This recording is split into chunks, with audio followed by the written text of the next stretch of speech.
ọmọ Yorùbá a kú oríire. Ẹ jẹ́ ká bẹ̀rẹ̀ sí ni máa ṣe ká máa kọ sí comment section wípé congratulations. Ẹ jẹ́ ká tún máa dúpẹ́ lọ́wọ́ bàbá wa emeritus, merited, intelligent, distinguished, honest, loyal professor Adébánjí Akíntóyè Stephen. Bẹ́ẹ̀ kẹ̀dẹ̀ rèé ká tún dúpẹ́ lọ́wọ́ ọmọ wọn, ọmọ tó ṣe tọrọ ọmọ tó fi ń tọrọ ọmọ, ìyẹn bàbá wa Dr. General Chief Field Marshal Sunday Generalissimo General Actor ọmọjọmọlọ olóyè Sunday Adéníyì Adéyẹmọ Ìgbòho òòṣà owó bàbá dání. Ọmọ Yorùbá Ọlọ́run kódà Ọlọ́run ti jẹ́ ká wá rí báyìí pé òun gangan lòun túkọ̀ Yorùbá nation. Ẹ jẹ́ ká bẹ̀rẹ̀ sí ní share fídíò yìí. Gbogbo àwọn tí wọ́n ti rò pé kò síbi tá a lè dé, tí wọ́n ti sọ pé ṣáwọn yẹn ọmọ àǹtọ́ yìí ni, ẹ bá wa send fídíò yìí sí gbogbo wọn. Mo fi Ọlọ́run bẹ̀ ẹ̀yin èèyàn wa, bí mo ṣe ń bá yín sọ̀rọ̀ yìí, àwọn international observer wọ́n ti wà nílé. Bẹ́ẹ̀ ni ìyẹn kọ́ bí wọ́n fẹ́ sọ o. Lẹ́yìn ìgbà tí bàbá wa Professor Banji Akíntóyè Stephen tí bàbá wa jáde tí wọ́n ṣe declaration tó ṣe lẹ́nu ọjọ́ mẹ́ta yìí wípé báyìí a ti ṣetán, tí wọ́n jẹ́ kí gbogbo ayé mọ̀ pé Yorùbá ti ṣetán láti dá dúró, káàdẹ̀ ń dúró de ijọ́ tó máa pàṣẹ, àṣẹ ní gbogbo wọn dùn látọwọ́ wọn. Kò pẹ́ bóyá ló tó jẹ́ mẹ́rin síjọ́ márùn-ún tí bàbá wa sọ̀rọ̀ yẹn tí gbogbo newspaper all over the world dẹ̀ gbé. Nǹkan ayọ̀ kan ti wá ṣẹlẹ̀ báyìí o. Ọmọ Yorùbá tí bá níná ń jó lórí omi ẹni lọ kéwú ẹ̀wà, ẹ fọkàn balẹ̀. Mo máa ń sọ fún yín, mo ní tẹ́ bá ti subscribe so YouTube channel Masbi TV tẹ́ tọ́ station yín, ẹ fi ìyókù lẹ́fọ̀ọ́ lọ́hùn, ẹ fi gbogbo ìyókù ẹ fi lẹ́fọ̀ọ́ lọ́hùn. Kẹ̀dẹ̀ máa retí Ọlọ́run láti lo èmi ọmọ yín Masbi TV láti wá jíṣẹ́ yẹn. Ọmọ Yorùbá bàbá wa Professor Banji Akíntóyè àti Sunday Igboho wọ́n ti ṣe gudugudu méje yàyà mẹ́fà. Wọ́n ti ṣe ohun tó ọmọ Yorùbá kankan rò pé wọ́n lè ṣe. Wọ́n ti ṣe ohun tó jẹ́ wípé ó ya ọgbà ayé lẹ́nu. Wọ́n ti ṣe nǹkan tí mo fẹ́ lè sọ pé nìkan ò ṣe rí ní dáadáa ní o. Ẹ fọkàn yín balẹ̀. Nǹkan méjì ni wọ́n ṣe. Alákọ̀ọ́kọ́ ń bẹ̀, ọmọ Yorùbá ṣé kìí sọ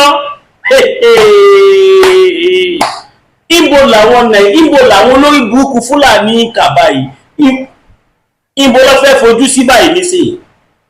Mo sọ fún yín, mo ní movement tí bàbá Akíntóyè gbé dání ó jẹ́ ẹni wọ́n mú un pa. Mo sọ fún yín, mo ní bàbá wa Chief Sunday Igboho ohun tó gbé dání jẹ̀níù ni kọ̀ǹfàmù ni, ó yàtọ̀ sáwọn tó bí ń pa. Ohun táwa gbé dání ó yàtọ̀ sí ohun tí gbogbo other people gbé dání. I'm sorry to say, I'm speaking for what I know, and I'm speaking for my leaders. I'm speaking from what I saw, what I knew about.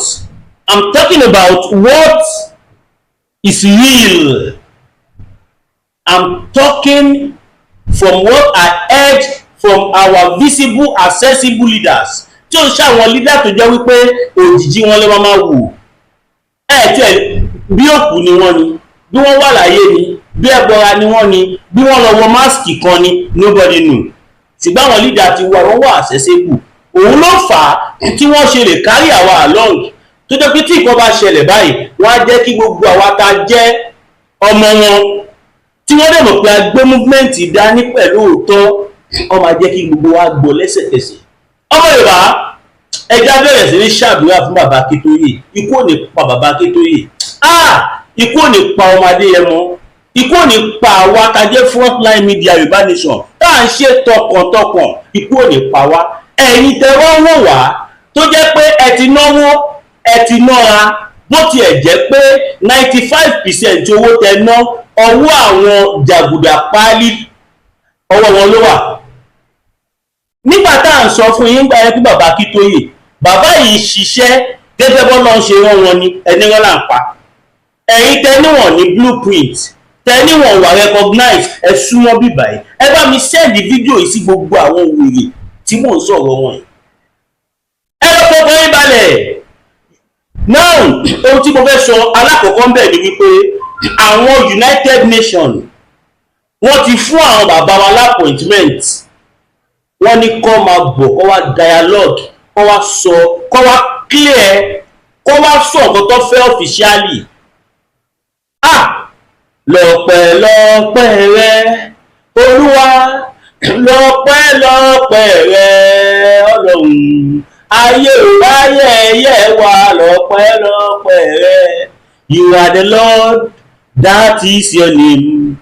You will never share your glory with anyone. You will never share your glory with anybody. Almighty God, that is your name. Ẹ̀yin ni o, Ọlọ́run wa, àwímáyẹ̀hún, Bàbá ògo, Ọ̀gá ògo. Ẹ̀yin ni o, Ọlọ́run wa, àwímáyẹ̀hún, alágbára. Jehovah, you are the most high. Jehovah, you are the most high God. Jehovah, you are the most high. Jehovah, you are the most high God. You are the reason why we all singing. Jehovah, you are the most high God. You are the reason why we all gathering. Jehovah, you are the most high God. Jehovah, you are the most high. Why you are the most high God. Ẹ wo, ẹ má jẹ́ nkọrin jù, kí n má gbà kókó ní inú mi dùn. Téèyàn bá gẹṣin nínú mi lásìkò tí mo wà kò ní kọsẹ̀. Ọmọ Yorùbá, nígbà tí bàbá Akíntóyè sọ́njẹta tí wọ́n ní ká fọkàn wa balẹ̀, bàbá tó gbé kọ́ńtì wa ó máa tó tẹ̀ wá lọ́wọ́ ọ̀fíṣálì báyìí báyìí. Wọ́n dẹ̀ sọ, wọ́n ní àlè lọ́jọ́ márùn-ún, àlè lọ ọdún márùn-ún tí kọ́ńtì wa fi máa wà lára the most developed country in the world. Nígbà tí bàbá Akíntóyè sọ, a lot of people were thinking bàbá ẹ̀ kàn catch a cruise. Mo sọ fún yín, èmi tí ẹ rí mi tí mo jókòó pa sórí ọ̀rọ̀ Chief Sunday Igboho àti bàbá Akíntóyè àti Yorùbá Nation, ẹ rò pé mo kú lọ́pọlọ ni? Mi ò kú lọ́pọlọ. Àbẹ̀rẹ̀ pé mi náà láìkí owó ni, mo láìkí owó. Gbogbo àwọn tó ń fowó lọ́ọ̀mí tí mi gbà, kò ṣe pé mi nídìí owó, mo nídìí owó. Ṣùgbọ́n èèyàn gbọ́dọ̀ gba owó tó máa gbà tí ò ní lè sọ̀rọ̀ mọ́. Èèyàn gbọ́dọ̀ gba owó tó máa gbà tó máa dẹni yẹpẹrẹ láwùjọ. Èèyàn gbọ́dọ̀ gbowó tó máa gbà tó máa fi tọ́ ọmọ tí wàhálà wa bẹ̀rẹ̀, tó ṣeé ṣe gan kẹ́ni yẹn má jèrè ọmọ yẹn. Mi ní gbowó tí màá gbà tí màá fi kọ́ ilé tó máa wá wó pa mí àtẹ̀bí mi. I will never do that. Karma is real. Ọmọ Yorùbá, ṣe ti wá rí nísìnyí pé bàbá wa Professor Banji Akíntóyè, he knew what he's doing. Yes, mo fẹ́ kẹ́ mọ̀ pé àwọn tó sọ̀rọ̀ ìwọ̀n dédé sọ̀rọ̀, kò ń ṣe àwọn ni first person tó máa kọ́ release statement. Wọ́n sọ̀rọ̀, United Nations dẹ̀ ṣe kí ni, wọ́n dẹ̀ respond. Wọ́n ní kó máa bọ̀, kó wá dialogue, torí pé àwọn olórí burúkú kan wọ́n ti ń gbé ìgbésẹ̀ kan. Mo kọ àwọn pọ́ìntì ẹ ṣíṣẹ̀ tẹ̀lé ní ẹ wò ọ̀rọ̀ tó wà lẹ́yìn kò gbá sápá gírì. Kódà ó ṣeé ṣe kí program yìí má tó 20 minutes as planned.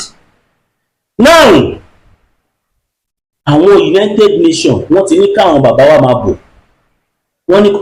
Wọ́n náwọn gbọ́ pé wọ́n ti organize rally, wọ́n ní perfect and fine. Wọ́n ní àìdàkọ́ tó ṣe rally yẹn tàbí tó bá ń ṣe rally yẹn lọ́wọ́ tàbí after that I don't know, kókó ṣàgbìyànjú kó ìyànjú kó jókòó kó dialogue.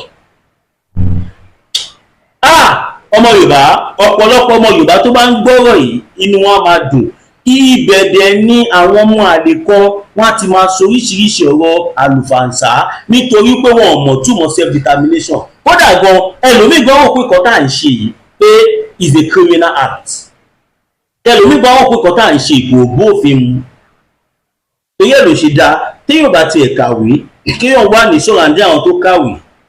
Kò dẹ̀ dìgbà tíyàn bá kàwé kí èèyàn tó reason normal. Ẹlòmíì gan wà ó kàwé ṣùgbọ́n ó sì remain non-entity. Now àwọn kan fi ẹ̀sùn kan wọ́n fi kan àwa tá à ń ṣe Yorùbá nation. Ó hàn ní nǹkan tó sẹ́ndì sáwọn bàbá wa.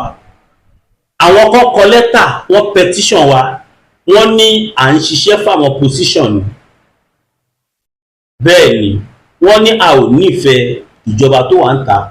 Ọmọ Yorùbá, mo fẹ́ kẹ́ kọ sí comment section, ṣé lóòótọ́ ṣé a ò nífẹ̀ẹ́ ìjọba tó wà níta ni àbí a fẹ́ lọ?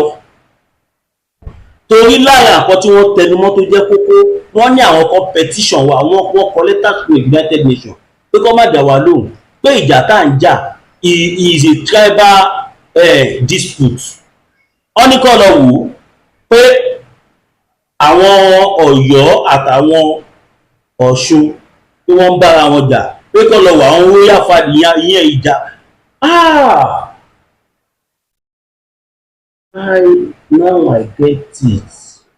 Bóyá ìjà táwọn kan ń jà lórí social media, can that be stage?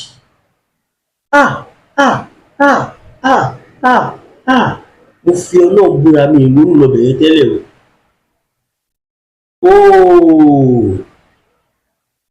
Àwọn kan ló stage ìjà yẹn láti lò against àwọn ọmọ Yorùbá. Abájọ tí wọ́n ní tribal di pé tribal ìjà ni ìjà tá à ń jà.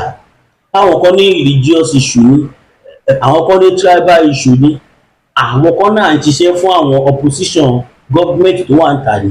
Ẹgbẹ́ ọmọ Yorùbá, ẹ sọ̀rọ̀ síta. Ṣé irọ́ ni à ń pa pé Fúlàní ń pa wá ni? Ṣé irọ́ là ń pa ni pé ẹrú ni wá ń lẹ Yorùbá? Ṣé irọ́ là ń pa ni pé 1940 amalgamation exist? Kábíyèsí Elédùmarè, ṣé ti rí bẹ́ẹ̀ yẹn? N tá à ń sọ fún afẹ́yìn èèyàn wa lélẹ́yìí. Òun làwọn kan ti ń take advantage ìjà tí àwọn tó ń jà sọ bá ń jà báyìí. Ní àwọn tó ìyẹn ìjà Ọọ̀ni àti ìjà Aláàfin táwọn èèyàn wá ń jà. Àwọn kan ti take advantage ẹ̀ ni wọ́n ti fi competition pé ṣáwọn tó bá fẹ́ lù sí wọ́n máa bára wọn jà báyìí pé kọ́ wù. Ní tiẹ̀ wá wò lọ bẹ̀ẹ́ tẹ́lẹ̀.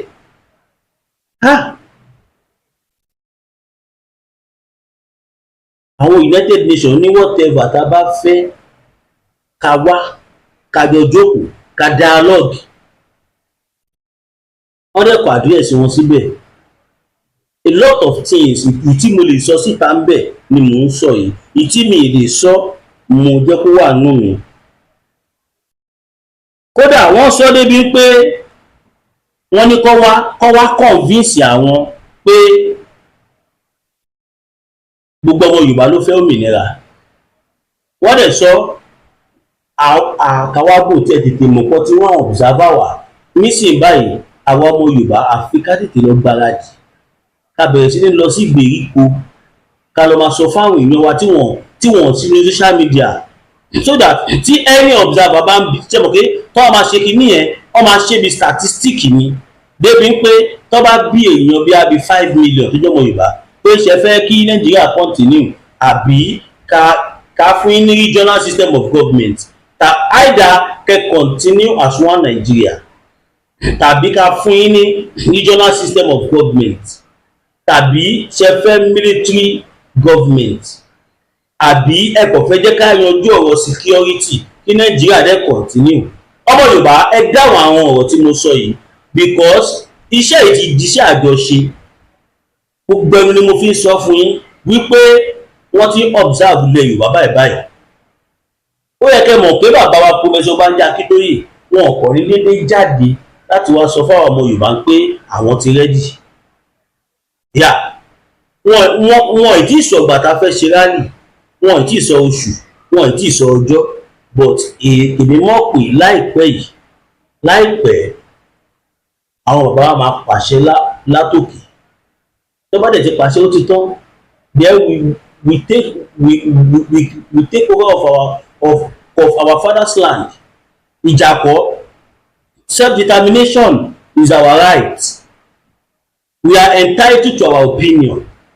Ìyẹn bẹ́ẹ̀ lápá appointment tó fáwọn bàbá wa tí wọ́n ní kó wá kó tó di pé máa bọ́ sí ìpele kejì ọmọ Yorùbá. Ẹ má gbàgbé láì ló ń bọ̀ ń ta ẹ fún Masbi ní support, ẹ support ti Masbi TV, ẹ pè mí, ẹ fún wa support, ẹ fún wa super sticker, super chat, ẹ join membership YouTube channel wa 02141687040 02141687040 02141687040 GTB Williams Olúwatósìn máa rí lórí ẹ support mi fún rally tó ń bọ̀. Mi sọ pé general ẹ support mi àtàwọn tíìmù mi fún rally tó ń bọ̀ yìí, ẹ fún wa support. That about that. Ẹ ká sáré bí ẹ̀ka ìpolówó ọjà. Bitter tea ẹkùn tí ń wọ̀yá àjà pẹ̀lú àwọn kíndìnrín tó ní stone nínú ìyẹn kidney stone yóò mẹ́ẹ̀tì ẹ̀ tẹ́sí yádànù nínú àgọ́ ara yín. Òun kan náà ló ṣiṣẹ́ fún liver ìyẹn àìsàn jẹ̀dọ̀jẹ̀dọ̀, a sì tún máa ṣiṣẹ́ fún heart ìyẹn ìṣòro àìlèmí sókè sódò dáadáa. La bitter tea ló tún ṣiṣẹ́ fún ìfúnpá gíga ìyẹn high blood pressure. Bákan náà gbogbo ẹ̀yin tẹ́ ẹ bá ní ìṣòro ìsétọ̀ tí a mọ̀ sí prostate cancer, gbogbo àwọn àìsàn tá a là kalẹ̀ yìí pátápátá òun ni La bitter tea yóò bá wà yá àjà. Ìṣòro ara ríro ń kọ́ La bitter tea òun ni kẹ́ ẹ gbẹlura láti wá rí egbòogi La bitter tea rà. Àbí tẹ́ ẹ bá fẹ́ mọ ibi tí wọ́n tẹ̀dó sí ẹ mẹ́sẹ̀gì wọn lórí àwọn WhatsApp numbers yìí +44742452737 àbí àwọn Nigeria numbers yìí 08033194355 tàbí 08026265000. Kò bára rí ẹ̀rí inú ẹ̀jẹ̀ ti kàn jẹ̀gbọ̀n lọ́wọ́ La bitter tea gbẹlura kò rí yàtọ̀ bẹ̀. Ogadi, what do you think like this? My brother, I dey think wetin people no dey think o. Honestly, at times if I check how things dey happen for this country, I go come tire. How somebody wey put in him best for this country say he dey work, he go work finish for 35 years, he go come retire. Maybe na age catch up with him, or maybe na retirement na catch up with him, he come retire. Instead of him to rest, he go come use that remaining power where he get, take and dey pursue entitlement. Some go pursue and they go die, leave am. Their children go come continue from where they don't stop. They go pursue. Then go, the children go come out hand because the money no go come out. And now some people they sit down on top am. What kind of country be this? And that now why some people when they don't enter one office say that they work, then go begin the thief. Anything where they see they carry. Because they don't they think and say, even if I retire, it go hard though. Make I collect my entitlement too. So the one why they see now, why not make I just begin to pack them? And that now why would they get all of them? Every day would they shout up and down people where they thief our money for this country. What kind of country is this? Person where don't work, where don't put in best. So he retire. When suppose don't they enjoy himself, go to other countries. Those where work, where say they work so that they can retire. Now that's where they retire, now they recover. Then they start fresh life. They go build for them a place where we say those who don't retire, just go there, go and unwind. Is this on a not be error be this? You can't imagine where a pensioner in River State is. Some of the pensioners are earning 1,000 naira per month as monthly pension. How much? 1,000 naira. 1,000 naira. Yeah. 1,000 naira. Some of us go home with 4,000 a month. Some go with 5,000 a month. I am on level 13. I earn less than 30,000 because I retired 2005 and no adjustment has been made. So many of my colleagues, the same, not only me, all of us, from 99. How do you cope with your health and taking medicine? Very, very difficult. Very, very difficult. We go on borrowing, begging. Then those who have children, who are maybe well placed, will assist you. Without children, you can't survive. Because no how 30,000 can survive a man of my age. With children around, not only me. I feed children, I feed wife. With 30,000 a month, it's not possible. I retired since 2015. And since then, have not been paid. Me and my colleagues have not been paid with our gratuity. The only payment they are giving to us is the pension allowances, which is not enough. Dozens of people, thousands of our pensioners are dying. We are suffering with illness, sickness, disease, but no money to heal, no money to cure ourselves. So please, we want the government to come into our assistance. They should release our gratuity to us. Koiki Media, bringing the world closer to your doorstep. Ẹ káàsán gbogbo ilé. Ení ní ọjọ́ kẹfà nínú oṣù karùn-ún ọdún yà 2025. Mo lọ sí inú àdúgbò ńsìn, ìyàwó mi ò sí nílé. Mo wá lọ ra irú tí à ń rà lé 100 naira. Wọ́n ní irú ti dá 200 naira. Kí ni mo fẹ́ fàyọ ńbẹ̀ ni pé gbogbo ẹ̀yin ọmọ Yorùbá ṣé bá ṣe fẹ́ máa bá lọ lélẹ̀. A dẹ̀ ń pè fún rally tí a fi máa jáde kúrò ní Nàìjíríà. Gbogbo yín tútù bẹ̀rẹ̀ ìsọkúsọ, ẹ̀ ń dájà kalẹ̀. Ṣé rí? Tí gbogbo wa bá kọ̀, tí gbogbo ọmọ Yorùbá bá kọ̀ láti jáde síta. Tí gbogbo ọmọ Yorùbá bá kọ̀ láti jáde síta, ẹ wo irú 200 lábúlé ń bí. Tó bá wá jẹ́ city ńkọ́, irú 200 naira àwa láti wà. Tí a bá kọ̀ láti mú Nàìjíríà wálẹ̀, Nàìjíríà máa mú everybody wá wálẹ̀ ní ṣá, kò ń ṣèpè. Tí a bá ti lè miss ẹ̀, tí a kọ̀ láti mú Nàìjíríà wálẹ̀, Nàìjíríà máa bá anybody balẹ̀. Ó dá mi lójú ni. Ẹ wò kan, irú 200 naira. Wàhálà ti wà. Hey, wàhálà ti wà. Irú 200 naira. Koiki Media, bringing the world closer to your doorstep. Èní náà the 6 lẹ́ẹ̀kan sí oṣù karùn-ún ọdún yà 2025. Ẹ káàbọ̀ padà ẹ̀yin ènìyàn wa. Ńlá Aolabita tì nìyẹn. Ẹ̀yin tẹ́ bá níbi ẹ̀kẹ́ pé wọ́n mú lè fọ́ wọn sọ̀yà. Now, ọmọ Yorùbá. Kódà wọ́n sọ débi pé wọ́n ní wọ́n fún àwọn ní video and audio. Wọ́n fún àwọn ní àwọn flash drive. Audio evidence and video evidence wípé monarch and royal clash níjà tó wà nílẹ̀. Wọ́n fún àwọn ní evidence pé kò ń ṣe pé òmìnira gbogbo la fẹ́, pé a kò jẹ́ ìyà tó máa ń da ìlú rú ni from one ìdàlúrú to another. Ó tà ń sọ nìyẹn you see. Awíkóńkó Almoruf àti Ṣòkòtì tẹ̀ ń bára yín jà. Ṣé rí ibi tíjà tẹ̀ ń jà? Ṣé ẹ rí ibi tí ó lìdì sí báyìí? Ẹ jọ̀ọ́ nítorí Ọlọ́run, ẹ ká stop gbogbo kínní. Ẹ ká jẹ́ kí gbogbo àgbáyé mọ̀ pé òmìnira ló jẹ wá lógún. Ẹ jọ̀ọ́ nítorí Ọlọ́run. Ẹ wọlé, mò ń bẹ̀bẹ̀ ní àṣàkọ. Ta ni ẹ? À ń bẹ̀bẹ̀ ní àṣàkọ. So ọmọ Yorùbá, kẹ́jẹ́ sáré fi àwọn fídíò kan wọ̀nyí. Mo fẹ́ kẹ́ wo àwọn fídíò yìí. Tẹ́ bá ti wá wo àwọn fídíò yìí, tẹ́ bá wá rí sí ẹ̀sọ́ èdè kì í gbọ́.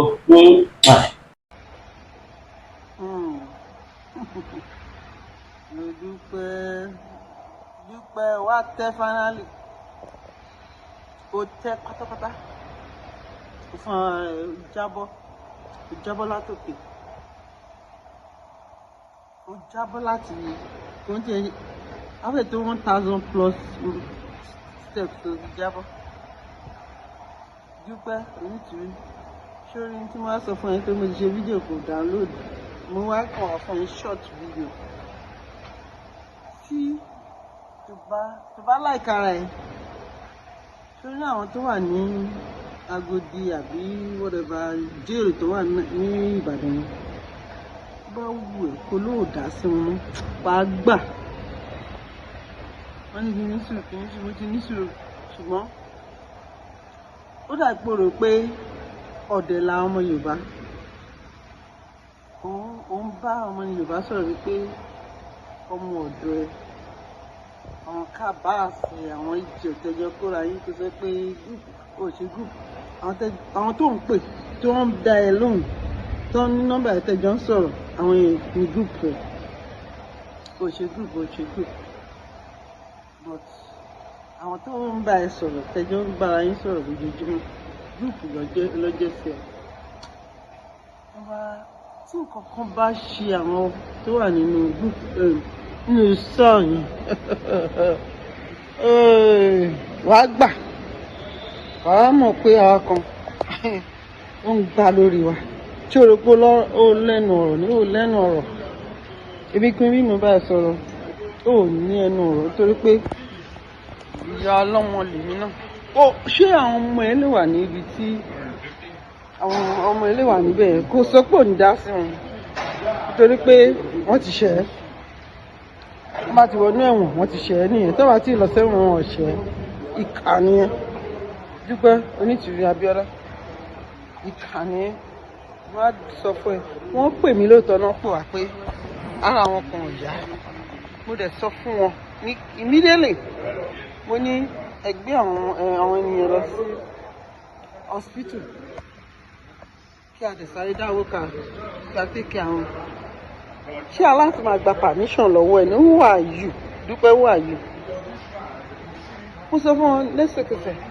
ẹ sọ fún àwọn orders wọn wọ́n gbé àwọn ènìyàn lọ sí hospital tí wọ́n lè ti gbé wọn lọ sí hospital àwa máa dáwó tá a máa fi tán ju owó hospital bí òun yẹn ṣùgbọ́n níbi tá a ti ṣe ló ti gbọ́ àwọn wèrè tó ń fún ẹ ní information tí kò ní dáa fún gbogbo àwọn olóbùkún alábòsíá nígbà yé wọn ti bàjẹ́ ní kó máa bòsí káàkiri kó lè get favour lọ́wọ́ el lèmi ò fẹ́ favour lọ́wọ́ ẹ̀ kò ní dáa fún favour tó wà lọ́wọ́ ẹ̀ ní tí mo fẹ́ ni kí àwọn ọmọ Nàìjíríà àwọn ọmọ Yorùbá kọ́ ní free everything bó ṣe lóun gbé l'Amẹ́ríkà ṣé orí bí gbogbo iná ṣe wà níbí ọmọ Yorùbá máa gbé ilé ayé ìrọ̀rùn wọ́n yé lálàṣí anything ní tí mo fẹ́ nìyẹn kí ayé ọmọ Yorùbá kó dà kí gbogbo ayé sá kúrò nílùú wa káyé jápa káyé wa máa wá sí ìlú Amẹ́ríkà àbí Canada àbí anywhere a fẹ́ kí ìlú wa náà kó dà ìyẹn la fi èmi ò tẹ̀lé ẹ mo tẹ̀lé nítorí àwọn wèrè tó ń bú ẹ ńgbà yẹn tí àwọn ọmọ Ìgbòho tó ń bú ẹ ló jẹ́ kí n rò pé ókè bí orí ẹ máa pé tí wọ́n mọ̀ pé o ní IQ ní tí mo fẹ́ sọ fún ẹ mo quick video mo ti ṣe nǹkan kò download máa dẹ̀ tó wá mi yẹn máa download ẹ̀ kò lọ sórí mi tẹ̀wọ̀n ohun tó ṣẹlẹ̀ sórí tí nǹkan kan bá ṣe àwọn tó wà nínú jail yẹn wọ́n láwọn màmá kan ò ríran wọ́n láwọn kan ara wọn ò yá ara wọn ń ju bí ẹsẹ̀ wọn ló ń ju bápá lójú ó lè wà tó ṣe wọn àti ṣe o àṣẹfẹ́ ṣe ló fi jáde tó ń sọ kọ́tọ̀kọ́tọ̀ kótókótó wípé owó ẹ̀ ló ń ná wípé owó Abíọ́lá ló ń kó fún wa tá a ná tó lè sọ̀rọ̀ sí ọmọ Yorùbá bó ṣe wù ẹ́ ṣé dáhùn ọmọ Yorùbá kan ń gbá lórí wa àdè give a shit nǹkan tó jẹ́ nínú ilẹ̀ Yorùbá torí ìkan èèyàn náà là wá èèyàn ni wá èèyàn ni mí mi ṣe just anybody bó ṣe rò pé ó jẹ́yàn ní ọmọ Yorùbá ó bá jẹ́ oyún inú ọmọ Yorùbá náà ó lè wá fi ọmọ Yorùbá kó máa sọ̀rọ̀ jàtí sọmọ Yorùbá who are you Dúpẹ́ mo ń wọ́n ni tí àwọn ẹni tí bá ṣẹlẹ̀ sí àwọn ẹni yẹn ó ti dáràn sórí ó ti jábọ́ gbogbo àwọn èèyàn kan forí gbárí àti ń bẹ̀ wọ́n ni ọjọ́ ìtún bèmí náà mi ìrẹ̀ gbọ́ èmi ò ní gbọ́ because tí ò bá ti ṣe normal mi ì ní gbọ́ nǹkan kan tẹ́nibọ̀dì bá sọ fún mi kò sí ìtókọ̀ mi màmá mi gan tó bá mi sọ mi ní gbọ́ torí mo hate kéèyàn máa ṣe òṣì kó máa take advantage of your own people agbára olówó lọ́wọ́ ẹ̀ tó ti fi ń fẹ́ máa bùgá fún wa bùgá lórí ọmọ Yorùbá láti pé wọ́n ló ń bọ̀ wá láti pé wọ́n ló kówó ẹ̀.